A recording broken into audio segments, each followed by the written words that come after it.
Broadcasting live. It's America's longest running talk show on computers. It's Computer America, bringing you the biggest names in technology with guest interviews, new products, and your emails. Listen live at computeramerica.com on any device around the world. Email the show at live@computeramerica.com or find us on social media. Be sure to check out our website for contests, giveaways, show notes, live video stream, podcasts, and more. You're listening to Computer America.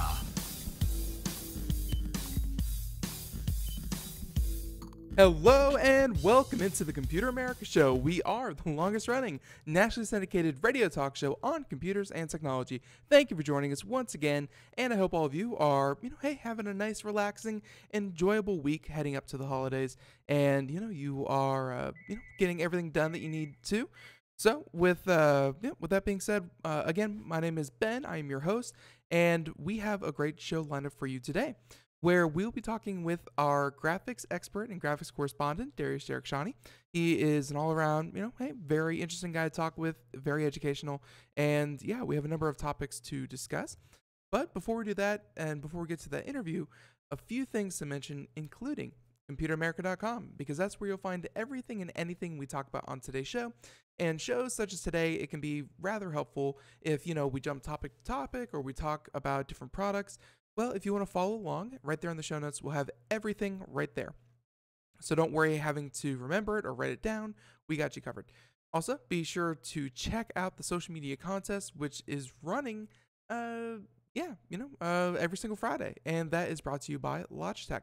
And then the last thing is, of course, the live video stream where you can watch Computer America and not just listen. Still do that. And just another way to check out what it is we do here on the program. So with that being said, I'm going to go ahead and bring on our guest because, again, we have a number of topics to discuss and so little time to actually discuss it. So once again, Darius Shani, longtime Computer America correspondent and, of course, visual effects supervisor and professor. And so Darius, welcome back onto Computer America. Hey, how's it going, Ben? Happy holidays. Happy holidays, Merry Christmas, Happy Hanukkah, Kwanzaa, Saturnalius, whatever it is you celebrate. Probably, I don't know. But happy holidays to you as well. And yeah, thanks. I celebrate being off of work for a little amount of time, for sure. That is enjoyable. And of course, as a professor, you get that nice little break before a week later, you're back at it again with a whole nother group of students. So that's fun. Yeah, it is definitely fun. Just finishing up grading right now, actually. So, and again, so you join us every... Oh, yeah, you're actually right, because some of our other correspondents have shifted because of the week off. That, by the way, everyone, Computer America going to be off all next week. No live shows, all best of. Oh, nice. And yeah, what are you going to do with your time? Actually, I'm working on something. I'm hoping to show it off next January. We're actually building a new recording studio. So I'm hoping hoping to get some work done on that and, show that off in the how that all works. But yeah, that's what we'll be doing over the holidays. And then we'll be back January 2nd. So we get a little time off. You get a little time off. But yeah, so why don't we go ahead and talk about what we're going to be talking about today, because you have a number of topics. And as our guest, I'll let you decide where you want to start. Well, you know what? I'd love to start with the monitor. Sure. HP sent me the Z38C. And I honestly, outside of very recently walking around Fry's in the gaming section, have not seen anything quite like this. It's 38 inches diagonal. It's curved. It's super wide, like some of those gaming monitors, but it's also curved, and it's meant for professional use, meaning it's a 10-bit monitor, which means it has a high degree of color accuracy and color depth. It can display a lot more colors than most monitors, which are 8-bit. And if I haven't mentioned already, and again, it's curved, and the purpose of that is to immerse you into what you're doing, and that's the point that I'm subjectively trying to find out is that the case? Mm-hmm. And every time I sit in front of it, I got to tell you, Ben, I want to play a game on it. I want to throw Steam on there. I've got a Rainbow Six I've been playing with my son, who mercilessly just destroys me every time we play. Hmm. And I want to put it on that. And as far as professional work, my jury's still out, using the likes of Maya After Effects. But for sure, if you do a lot of video editing, having an ultra wide display like this one is really beneficial because your timeline is so much more wide. And of course, again, games will run typically on just one screen. I have two, sometimes three, but the two that I run are kind of surrounding me anyway. I mean, but there's a break in the middle. And some things like games, they only run on one screen. But a lot of the applications I use, I can break up the little palette windows and floating windows and move them off to the other screen. So I'm already kind of immersed, and that's what I expect. But I love the fact that there's no seam in between the screens, and it's not quite as wide as two wide screens, Hmm. but it definitely there's something really nice about not having something in the middle of your wide desktop, like a break between two screens. You know what I mean? Yeah, yeah, no, I've actually been looking at different monitor setups, and I've seen a couple that and right now I'm sitting in front of three monitors, and they're side by side. It's it kind of works, but I've been watching different monitor setups where they'll have one directly in front of them, one on top of that, and then to the left they'll have one set up. I guess kind of portrait, portrait orientation rather than landscape, off to the left of that. So you have three monitors, but it's more of a cluster type system. And Yeah. that is one of my biggest gripes about, all these great monitor setups is that you do have that blank area that it does kind of draw you out instead of thinking, look at all this real estate I have. I have multiple real estates I need to manage. It pulls you out of it just a little bit. Yeah, yeah, exactly. It's two or three desktops as opposed to one large desktop. And back in the day when I was trying to get multiple monitors with OpenGL programs like, the early Maya that was coming out, it was really, really difficult getting to. You needed two cards. It was really difficult. So I recognized the advances in the last 10, 15 years in dual display, but that is the one thing that is I don't know if it's important enough to justify it, a $1,200 price tag. Right. Um, for me, because I have two screens already, but if I was starting fresh with a workstation, I would seriously, seriously consider getting an ultra wide screen. There's, one of my colleagues has one. It's a consumer version. I think it's an LG, if I'm not mistaken. He loves it as well. He's like, I can stack windows side by side. The kind of work that we were doing together at the time, we needed to compare two or three pages, web pages, and graphics side by side together. And that was really helpful for him. And one of the things, especially if you're a pro, having one screen is always going to be better color accuracy than having two screens. Right. If they're professional screens, chances are the color accuracy is going to be really, really, really tight anyway between two screens. But if you're doing consumer level or hobbyist level on down, there's no guarantee of that. And one wider screen. Plus, again, I don't want to belabor this point, but I love the fact that you could play a game like Rainbow Six on a wider display and see better. So Well, as soon as I'm done with all my testing, I'm gonna throw Rainbow Six on there and see how it looks. kudos to you for being able to put off the fun part to do your work. But I got to ask you that this is, and I was looking at aspect ratios because this I believe is probably a 1440p, if I'm not mistaken, or maybe it's 4K. But at least I know it's 21 by 9, and that number always sticks out to me because that is really, really, really similar to widescreen movie theaters. So if you're a movie Yeah, buff out there, then if you watch a movie in theaters versus watching it on, let's say, a basic television, what you're actually, what details or what the screen that you're actually seeing is not what it was, kind of intended for with the movie theater. So right, with a screen right. such as the one you have, you get to actually see it, see content the way it was kind of made, which is nice.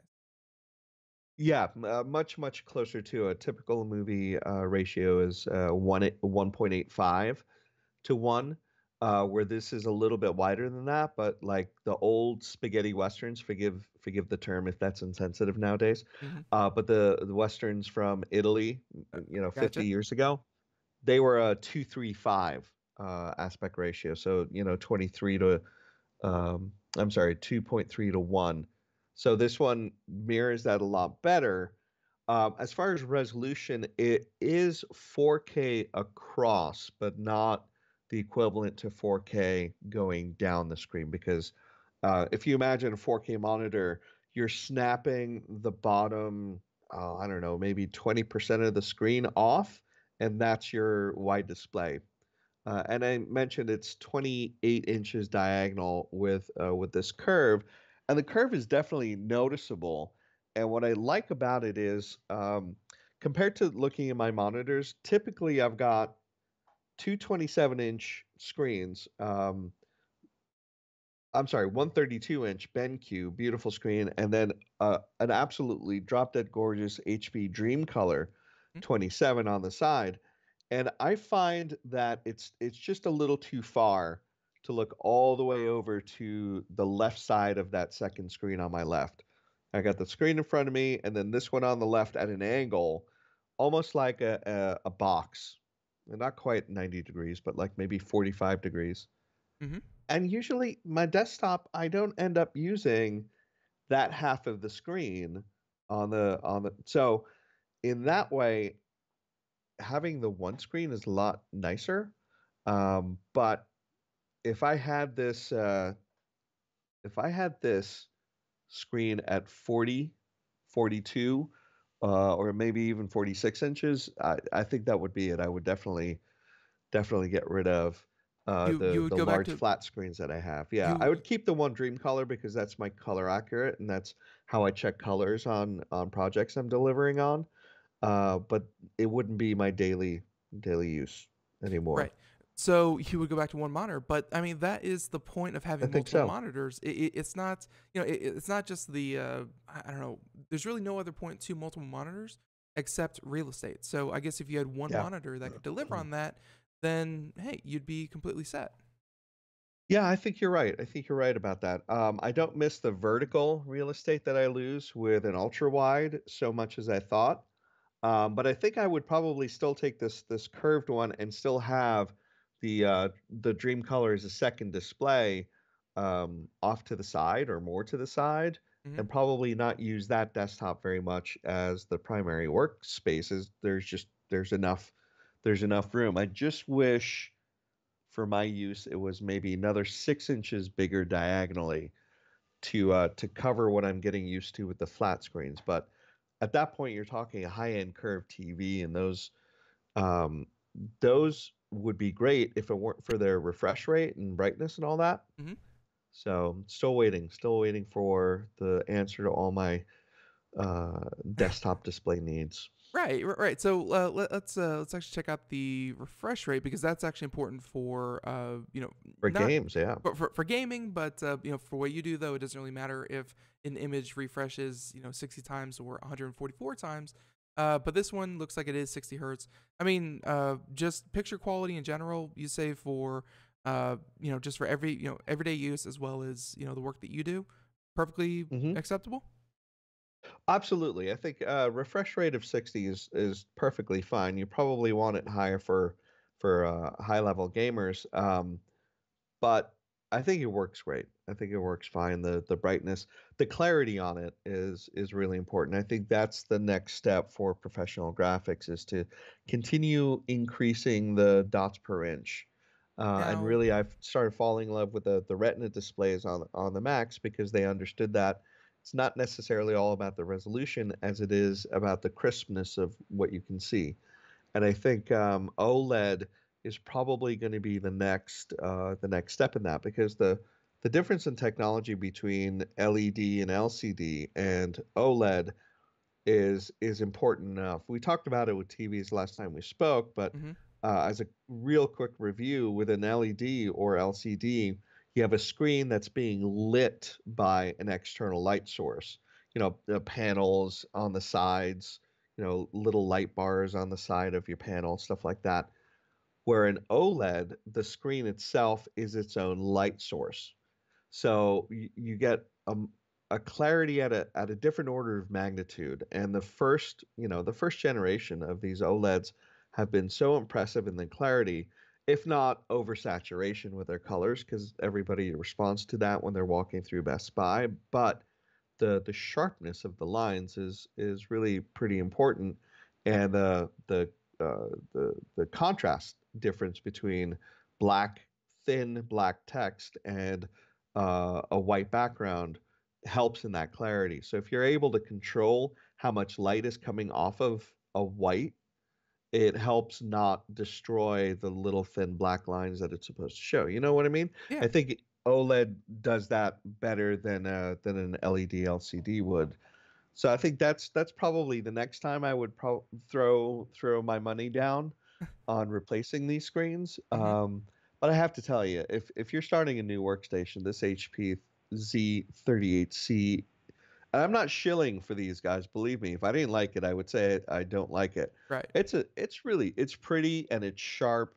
And I thought the curve would bother me, but it doesn't, and it's making me not like my two flat panels Well, a yeah, the little too curve, much. and the curve kind of came around. Like the first time I saw a screen that was curved was it was a situation where a company wanted to prove that you could have glasses free, or at least 3D would look better on a curved screen. And Right. 3D, we all know what happened there. We don't need to rehash that. But the concept of a curved screen really, I think, struck a couple manufacturers the right way. And I remember catching one from Origin PC. They had one last year, or I'm sorry, about 2 years ago, that they were showing off. I don't think it was anything more than a niche product, but you Right. know, but in your opinion, you think that monitors kind of act better as monitors with a bit Yeah, of a curve to 'em? with curves. Yeah, absolutely. I think when the curved TVs were kind of out and sort of the rage 2 seasons ago, Mm-hmm. um, yeah, I didn't get it. Screens that curve really need to envelop you. They need to overtake you physically. That's why when you go to a movie theater, that screen is curved and it's great. It looks awesome. Because you're far enough away from that curvature, but it's large enough to still envelop you or enclose you in what it's doing.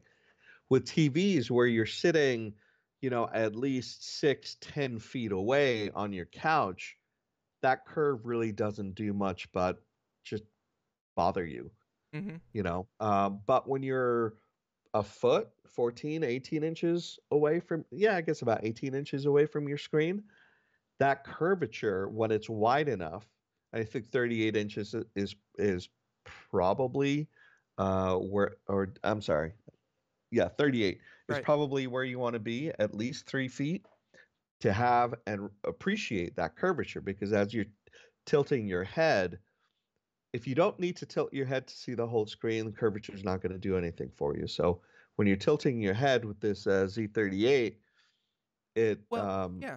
it I, makes you appreciate that curve. I mean, that is what I find myself naturally doing with three monitors, is that I set them up to curve around me. That they're not all Yeah, just flat against, let's say, a wall that they're all hung on. They, right.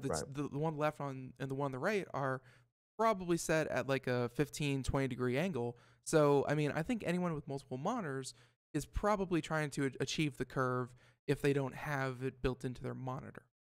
Yeah, yeah, and that's one thing I'd love to be able to see is, does that curve go far enough? And I think for the size of the Z38, I think it's deep enough. The curve is deep enough. But when you're starting to get bigger, or for more enveloped scenario, Mm-hmm. you're gonna go at least twice, if not 3 times or more, the curvature of this. Which, again, if you've got an OLED that's flexible, that's going to lend itself a little bit easier, I think. But I don't know all the manufacturing or any of the manufacturing Right. that goes into these panels, so I can't say for sure. But I imagine OLED will help pave the way for a deeper curvature. So, like when you're looking at your screens, you've got, like my two screens, I've got the one straight flat in front of me, and then the other one angles in so that it's almost in line with my shoulder of where I'm sitting. So it's got a nice deep sort of V to it. They can get that in a nice smooth super ultra wide monitor. I think that's going to really it's going to be off the hook, especially for Yeah. games. I don't know, for professional work, it's probably no good for that, Well, but part of what I assume professional work to be is, being a level of comfort is that, you're going to be sitting in front of this. I do it for games and sometimes for Computer America. I sit in front of my monitor for, Mhm. 6 8 hours at a time. And yes, I do walk and stretch, but, you know, having that comfort and just, kind of enjoying what you're doing matters a lot in the day to day. Absolutely, absolutely. Comfort is important, especially for professionals. And if I back in my day when I was working at studios, if I had an 8 hour day, I was happy. That was, half a day. We're in front of these screens 10, 12 hours at a time. And there's a lot of fatigue as well. And, with, professional athletes or people that work with their hands, they get repetitive stress troubles. This is wearing on the eyes for sure. I've definitely noticing that my eyes are getting more and more fatigued the longer I sit and stare at bright stuff on my screen. Like, for example, my background is pure black, so I can cut down on the amount of brightness coming at me. Um, it's tiresome. It's definitely tiresome. So you want to find something that's comfortable. And I think one of the biggest things for me, aside from the size of the screen and how well I can see the things on the screen, is that clarity I was talking about, the sharpness, the crispness of the resolution, and that is DPI, dots per inch. The more DPI you have, the clearer it's going to be. And typically, in the olden days of CRTs, DPI was at about 72 dots per inch. Yeah, That's you typically could how many count them. pixels Right. per inch that you would get. Right. You could Uh, count them. You could see the pixels within the characters that you were typing. It was Absolutely. Yeah, it was kind of crazy. Um, so uh, I want to see that pushed. But again, I think OLED is the next place I'd probably throw money in. But knowing me, I'll probably wait until a second go around. So I have no idea if you've OLED right. curvatures on the books at all for monitors. But that's what I'd love to see. You say that now, and we did this with one of our other correspondents last week. Haven't really done it since, but when we come back January 2nd, about a week after Right. that, will be CES, and CES is the largest consumer electronics show, or at least the largest show of consumer electronics. Every single year in the United States, and what they show off there is generally what people will be seeing either later that year or the year after. And you say, Yeah. maybe I'll wait for OLED, but maybe, after, say, Maybe. January 9th, you'd be like, oh, well, turns out HP just unleashed, XYZ, and I want that now. Like, where we are literally weeks away from seeing the next generation of products. Yeah, that's very, very true. I remember seeing HDMI at a SIGGRAPH show, which is not consumer electronics, but it's the professional graphics. And oh man, I'm so sorry, I forget the company that was bringing it out. Forgive me for that, but they were showing a an HDR display Yeah. 2 years before they started coming out in the higher end TVs. And yeah, it's pretty good indicator. CES is usually, just like you said, about a year or Yeah. so before they start popping up in the next holiday season. That's what I would expect. So let's see. I mean, you can Yeah. report back and let me know what you see. I assume you're going, yeah? We're partnering with some people. Unfortunately, I'm not making it out there, but one of our other, friendly publications is going to be sending people out. But yes, we'll be covering Oh, to awesome. our greatest That's extent. great. So, we'll be doing our coverage. And by the way, just as a side note, you just reminded me of a website called Blackle, which is BLACK, Black, LE.com. And I remember that, like, they haven't updated their logo ever.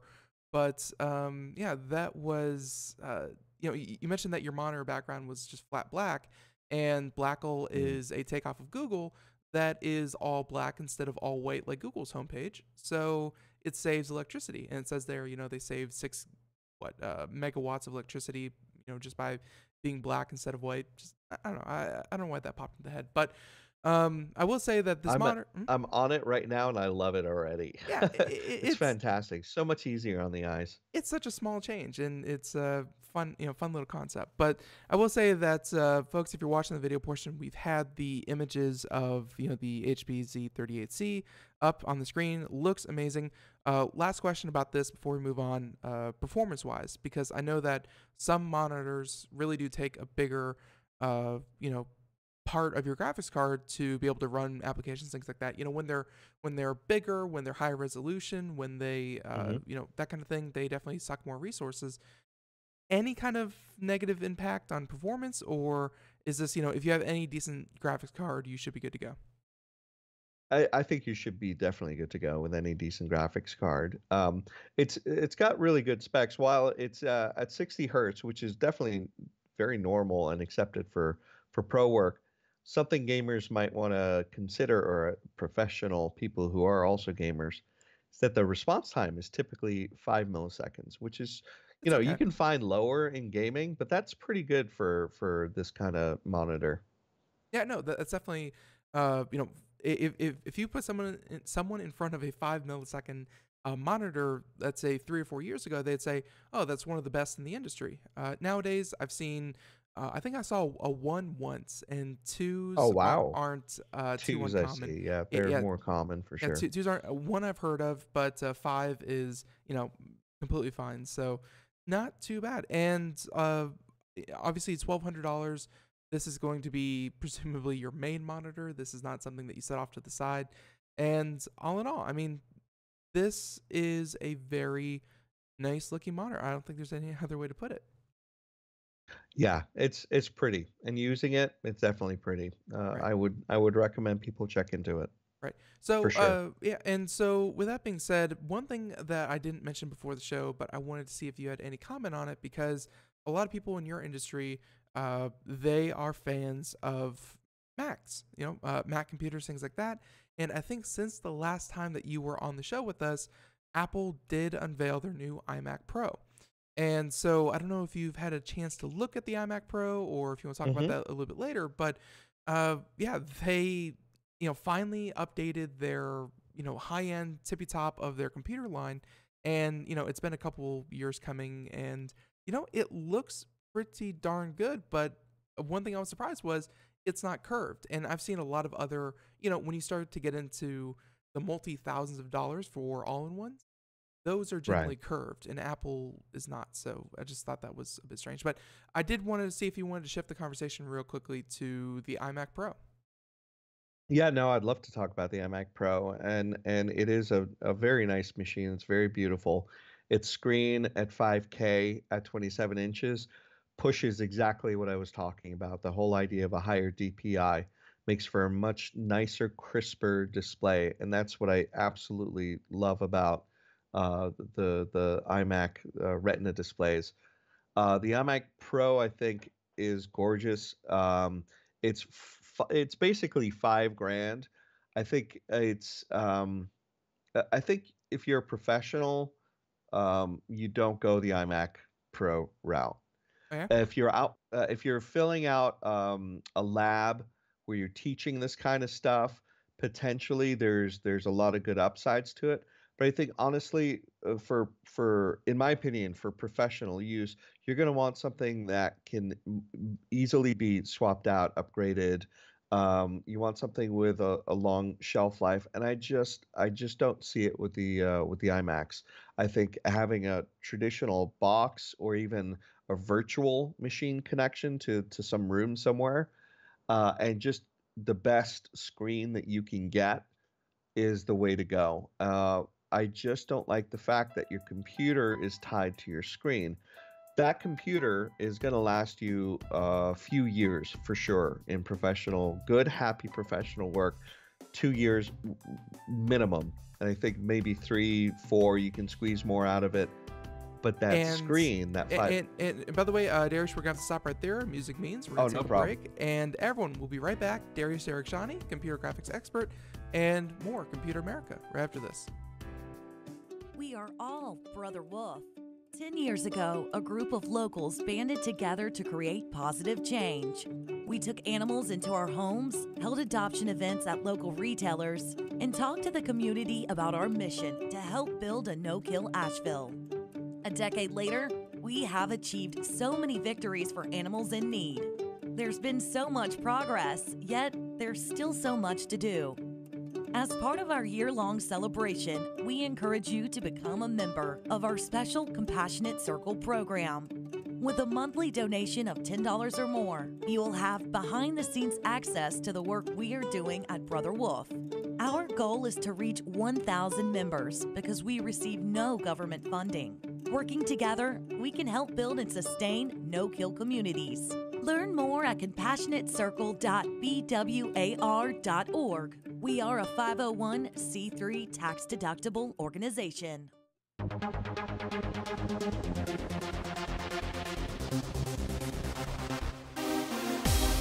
And welcome back to the Computer America Show. It is 31 minutes past the hour as we continue on here. And yeah, we are talking with Mr. Darius Erickshani. And yeah, I just wanted to deviate really quickly because, he was gushing about, this monitor from HP. And, it's no secret that Macs, they do have, or at least they do put a lot of emphasis on their screens, how they look, their crispness, things like that. And so I wanted to see what you thought of the latest iMac Pro. And, this is something that I think that the Mac community, or at least the higher end Mac community, and really the PC community, they've, kind of picked on Mac for, which is their non-customized, not being able to customize, upgrade, or change anything out. Mac is very all-inclusive, and, if you wanted to swap something out, it's kind of like upgrading a graphics card in a laptop. It just simply won't fit. It's just not designed for upgrades, and that seemed to be your big problem. Yeah, but I mean that's also the part of the major draw towards these products is that they just work. You plug it in, it's elegant, it's simple, it works, and I think that's a huge cachet that the Apple has, and bravo.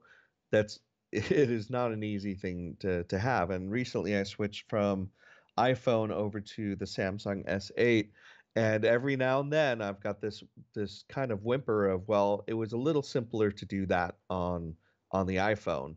However, that's also drowned out by a whole lot of, oh, I could never have done that on my iPhone the way I wanted to. Right. So, but I have to hand it to Apple. They make just a really tight machine. I think for pro work, I would much rather have that beautiful screen as just a screen.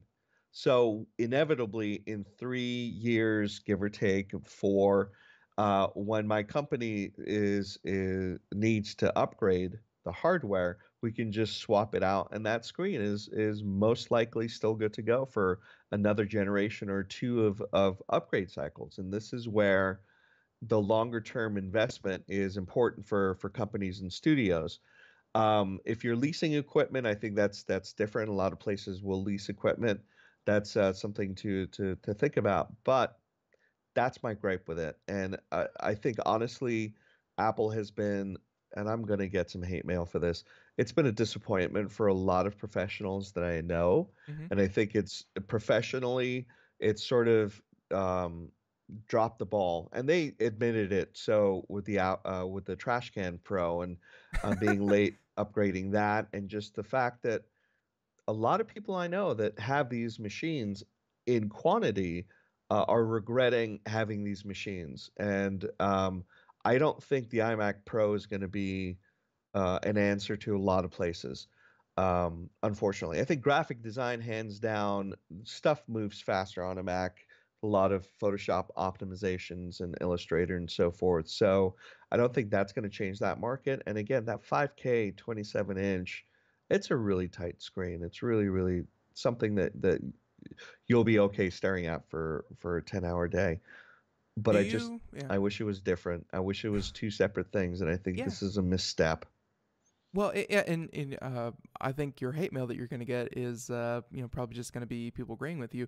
I mean, you said it, and I think a lot of people have only agreed that I've heard that Apple folk, they were making money hand over fist when it came to their mobile division. That the other parts of the company that maybe weren't as, profit margin heavy, they were pushed to the wayside. They just weren't as important to Apple, and Apple admitted that, and this iMac Pro, it does look great. And, by the way, one thing I always like to do, I like to go in and fully fully optimize it.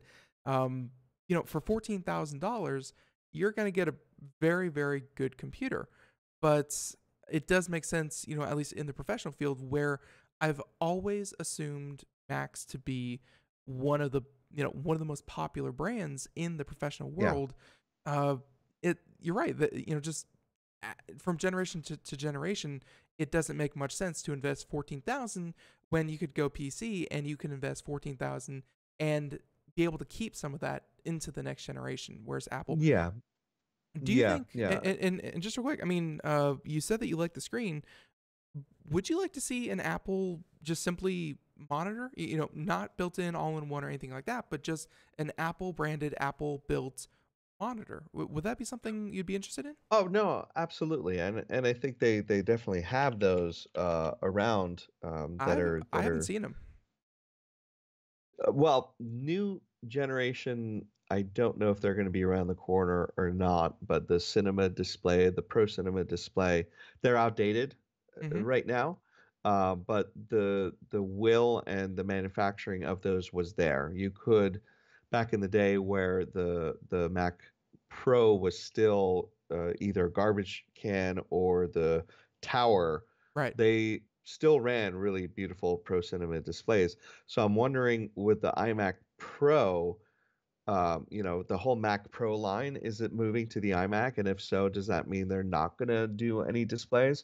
But yeah, I would like to see this as a standalone display. It's a very good solid panel, They and I haven't think made those, and just real quick, I mean, they haven't made those separate cinema displays for almost 10 years. It's been a decade. 2008, as I understand, was really the last time that they did that. I mean, it's been a good long time since they came out with a standalone monitor. are you sure about that? I'm not. I'm looking at, That's let's see, Apple Cinema 30-inch HD flat display, and the last one I found was from 2008. If you have one earlier, or I'm sorry, more recent, that's great. mm, But the point is that wow, that's a long time. yeah, they don't market it at all, but it is a major selling point for their computers is that they do look good. Yeah, no, they do. They do look good. They are good panels and they're well done. Apple knows how to put a product together almost all of the time. I mean, they get accessories wrong constantly. But I think as far as the machine itself, the way it looks, how it functions, its user interface, all of those are really, you know, tight, really good. I can't get used to OS X. I'm so used to Windows at this point, but it's a lot better than Apple OS from before it went to Unix. But I think you're right. A lot of professionals still are drawn to these machines because they are good machines. But I think there's a level of loyalty and emotion that's still clouding some judgment. And Fan, I fan honestly, I yeah. don't, aside from some schools and training centers and graphic design houses, I just don't understand an iMac Pro. I don't get. It's a nice iMac, but positioning it to be professional level, I think that's wrong. I think it's a misstep, and I don't buy into it. Just put out a really nice iMac. I mean, and that's fine. But I think going into the pro world for all-in-ones, I think it's a Yeah. virtual dead end. Well, yeah, and it may very well be, and hopefully soon Apple will come to their senses and realize that smartphones, there's just not a lot of innovation that you can do there. They've stripped almost every single button off of the new iPhone 10, and at some point they're gonna have to say, well, maybe computers need to be looked at again. But and by the way, you're right. The last one, Apple on their website does show was one from 2011. So Apple Thunderbolt display. The Thunderbolt display. Right. Yeah, that's it. I said Pro Yeah. Cinema, but yeah, it's Right. the Thunderbolt Was 20 moniker now. Yeah, it was 2011. So that's 7 years ago. My bad, not a decade. So But it's still, that's a long time. It yeah, is definitely a long time. it is. It is. So, but with that being said, let's go from display technology to something that would power your display. And if you wouldn't mind, if we could go to the NVIDIA Titan V, because this is something that was announced, it was launched, and like compared to the Titan XP that was recently announced and things like this, it just didn't receive a lot of huzzas. It was just kind of, oh, by the way, they now also offer a Titan V. So would you like to kind of walk us through what a Titan V is? Oh yeah, no, absolutely. It's bigger, it's badassier than the Titan XP. It's just got more processing capability. Where the XP, so I have the Titan X in my son's machine. That's got about 3,000 CUDA cores. The XP jumped up to 3840 CUDA cores. That's a big increase. Right. The Titan V goes bonkers bananas with 5,120 cores.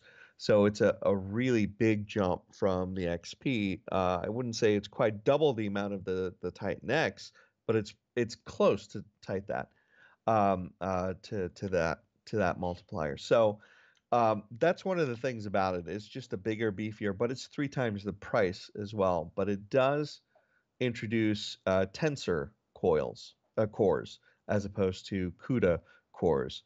So that's a different type of core that is more for higher end calculations, I guess you could say. Machine learning and like the terms that I've seen popped up around this thing were there are graphics which gamers would like, and the Titan line of graphics cards was traditionally like, oh, you want to waste money, here you go, here's the best card that you can possibly buy, and it will be great for graphics. But what the Titan V and what I've seen kind of bantered around about it is that computing or compute power Yes, rather than graphics the, power. the, that's exactly right. This is a compute platform. It's not a video platform. I mean, it is a video platform. Don't get me wrong. Yes, it It's is. a hell of a card, but it's meant for compute cycles, and I think a lot of it is for the research sector, for the development sector. There's some new processing methodologies or workflows, I guess, that the tensor coil core will will be speedier at.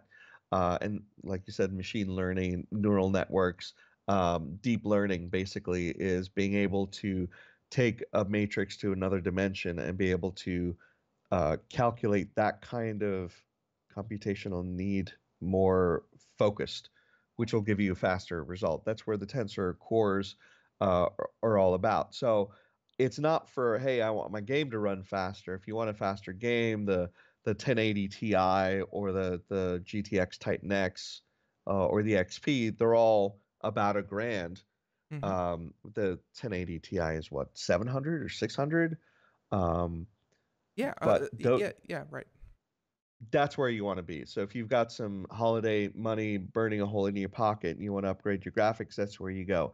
Titan V is more for, Professor McDuck in the lab, trying to basically deliver Skynet to us all. Yeah, That's what that's for, yeah. in my opinion. Yeah, that was the feeling that I got from a lot of benchmarking publications out there as well. Was that if you're looking for the best graphics card, the Titan V is undoubtedly that. But a lot of people, and 99.9% of us, we have to look at the not just is it the best, but the cost to performance ratio. And the Titan V throws that completely off. Oh, it's It's completely off that curve. yeah, Absolutely. it's not worth it. You're basically, you know what a turducken is for Uh, Thanksgiving? let's see. It's Where you a where you, turkey, duck, chicken, all stuffed into whichever one is smaller, something like that. Yeah.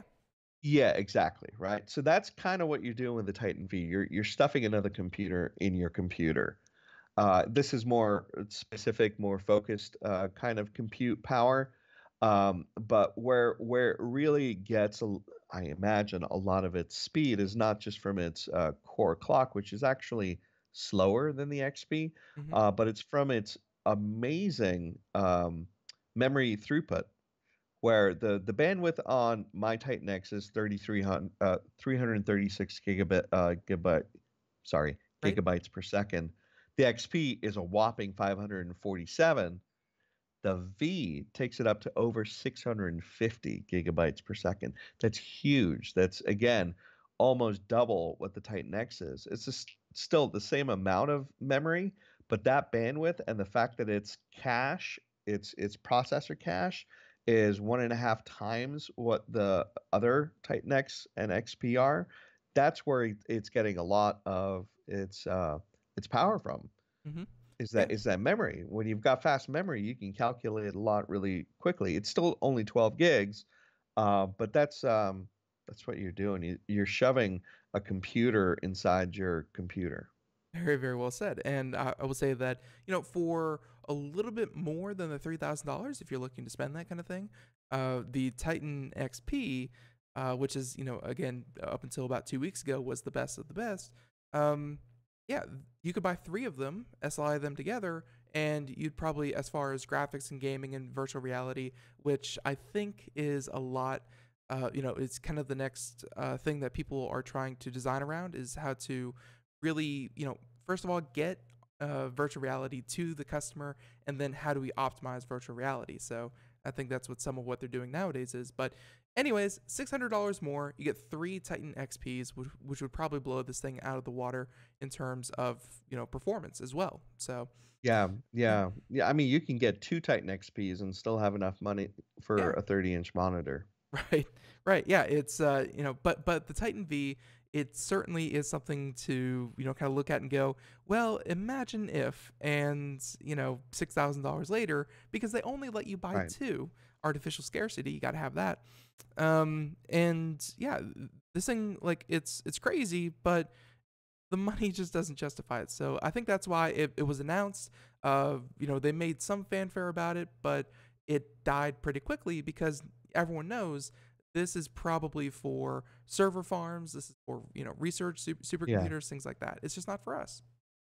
Absolutely. But I think it's cool that they're putting this out and saying, "Hey, look how powerful we can make this hardware." And you can hold it in one hand, whereas to get that much power, you're in at least an actual PC. Um, so that's pretty impressive, and I think it goes a long way in showing us NVIDIA's longer term goal, which is just to keep innovating and pushing PC power. But, and this is a point I really have to congratulate these guys and girls on, is that they're focused. They know that it takes a different type of computing to figure one thing out, and it takes a different kind of computing to figure something else out. So being targeted as opposed to just a brute force methodology in advancement, I think is really smart. Something that at this moment, let's see, NVIDIA, I'm sorry, not NVIDIA, Intel said that they were going to start getting into the graphics market probably sometime next year.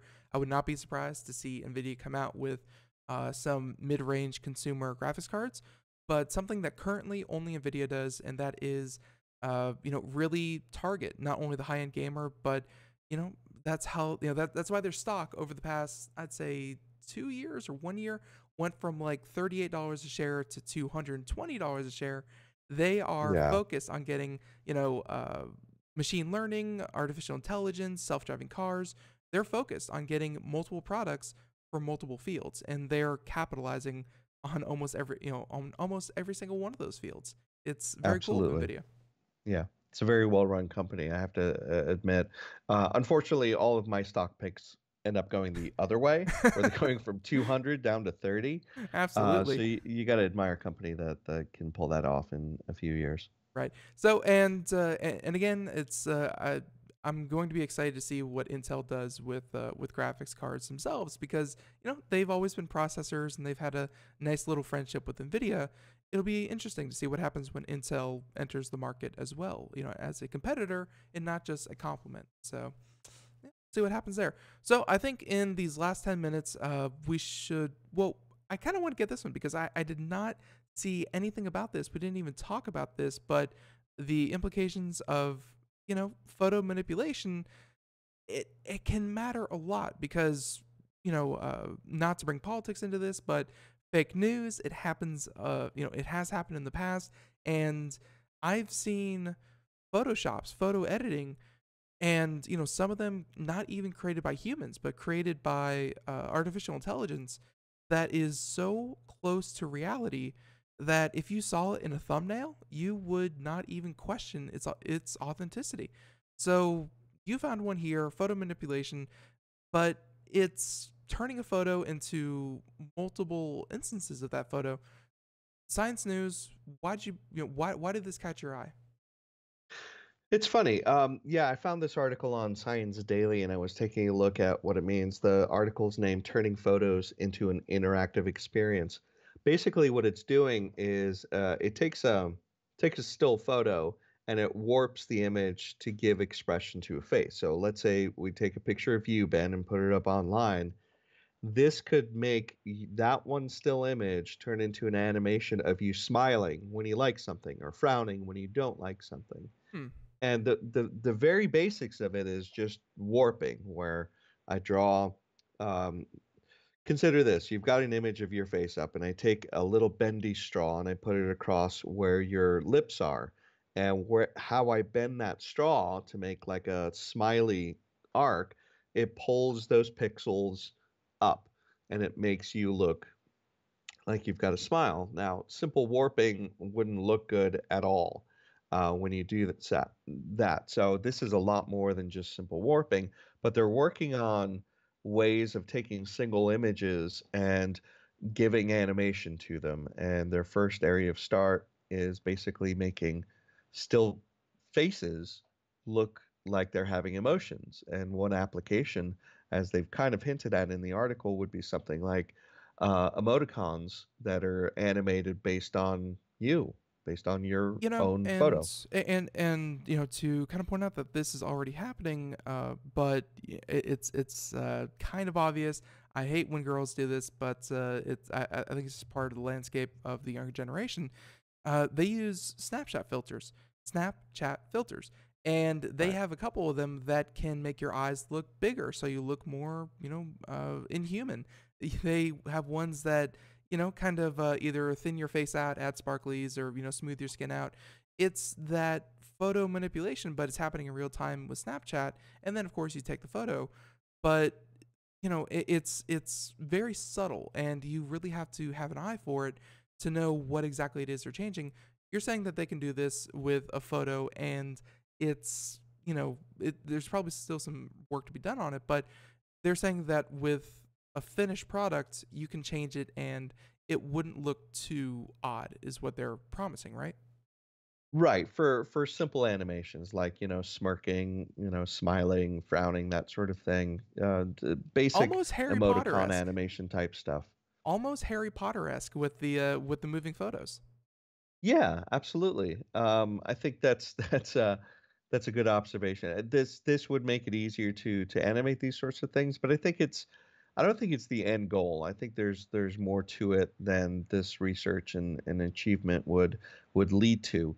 Um, so I wait and see to see how helpful this will be. I mean, you look at the 3D animated I guess emoticons from Apple with the iPhone X. What Hmm. is that called? Animagic? I don't No, even know. Animoji or something. Animojis, something Yeah. like that. Yeah, animojis. Animated emojis capture what your face is doing, I guess turn you into an elephant that's doing the same thing. So this is in the same sort of vein. Um, but I'm curious, aside from all Skynet implications, where this sort of stuff will lead, because I've mentioned before, I think our our ethics have yet to catch up with our capabilities of being You able to know, go this you know, far. you know who I want to shake my finger at, and it's not their fault. They do great work, and they do such good work that I have to shake my finger at them. Is that and I don't know if I get sued for this from Ellen DeGeneres, but the Ellen show, they do clips sometimes where they take, actual clips, and then they either get someone to stand in or they edit it in some way.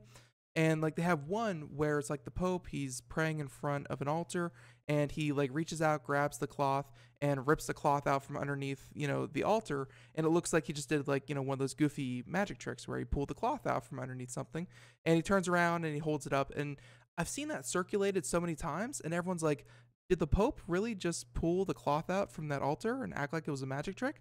Like, people believed it. People believe it to a point where they share it and they go, look at what the Pope just did. And it was a segment from Ellen. And I've seen other clips from that show that, and of course she has a wide audience, so they share it like crazy. But, people are ready to believe, even if your brain says it's impossible for, the 86-year-old Pope to do a magic trick, that it looks so good, you just say, wow, the Pope just did a magic trick. That's cool. Right. That's funny. You put it that way. It just shows how receptive I think people are to photo manipulation without actually checking the source. And if they can do this, do this in real time and do it after the fact, then if you think fake news is a problem now, wait until they have photographic evidence of whatever it is they claim. And that's going to be a problem. Absolutely. Yeah, I remember one of such instance after 9/11 so many years ago was a lot of photos went online about, oh, I've got a photo of that, and it was a little easier to pick those out, but photo editing has always been pretty good and pretty subtle for a long time. But you're right, if it happens in real time, especially video reference, it's it'll be rough, and we gotta figure out where our ethics lie before that sort of technology becomes mainstreamer. There was let's see, there's an article a couple months ago about how an artificial intelligence was able to essentially, because celebrities have so many photos of them, they were able to create completely new celebrities using existing celebrity features. So, they may pull, part of a nose shape from here, or a chin shape from there, eye shape there, eye color there. And they were able to make artificial people that you go, I've seen that person in a movie, but they were completely fake. They don't exist in real time. I think that might have been a presentation from like NVIDIA or something like that with their deep learning algorithm. And then I saw another one that was able to essentially put someone's face and mannerisms on another body, which that one Fast and Furious movie did that. It's, Yes. What is real is going to quickly start to fade away. And you're right. I think ethics is something that, you work in a university setting, and I would not be surprised if, the ethics of technology has to be discussed soon in these fields for people who are going to be working in them. Absolutely. And I hope to be a part of that conversation, or at least to start hearing that conversation happening more and more. But yeah, you're right. It would be A lot of people can work on something and make it look amazing in a movie, but it's not real time, and it does take a lot of people. So when that becomes more automated and easier to accomplish, then there's going to be a lot more misinformation in the video. Yeah, there's a reason that in the EU they have to clearly watermark every photo that's been of every model that's been touched up or redesigned. Right. They have to say, hey, this is not what a real person looks like. This is art. And it's funny to think that something as I think many people perceive as maybe a little bit useless as philosophy, maybe philosophy gets introduced back into technology just to help it advance. Let's hope so. Darius, we are flat out of time. We did not get to any holiday recommendations, but folks, if you want to check out last month's interview with Darius, I think we did a pretty good job about shopping for TVs, monitors, computers for the holiday experience. So check that out last month. Darius, flat out of time, and the next time you'll be joining us is later in January, which we'll have CES to talk about. But yeah, Darius, if people want to find out more about you and your things, where can they go? They can find me on Twitter at Kush3D. There you go, and we'll have a link to his Twitter right there in the show notes. So Darius, until next time, thank you so much, and Merry Christmas. Happy holidays. Take All care. right, have a good one. Bye-bye. All right, and everyone else out there, thank you for tuning in. Be sure to check us out tomorrow as we have our All Linux program. That's right, and we'll have Marcel Gagne, where we'll be talking all things Linux distributions and more. So be sure to check that out. And folks, until next time, have a great one. Thank you so much. Bye-bye.